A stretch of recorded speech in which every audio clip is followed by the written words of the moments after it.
Paste करतो आपल्याला एक 3 फुटाचं अंतर सोडायचं आणि असं मार्किंग करायचं.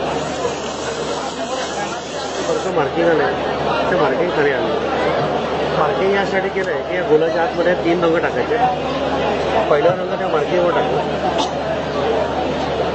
दुसरा रंग टाकताना आधीच्या रंगांमध्ये थोडंसं त्याला मिक्स करून टाकलं. तिसरा रंग हा मध्ये पूर्ण भरून टाकला. हा झाला बेस. बेस केल्यानंतर ते सेंटर पॉईंट काढलं.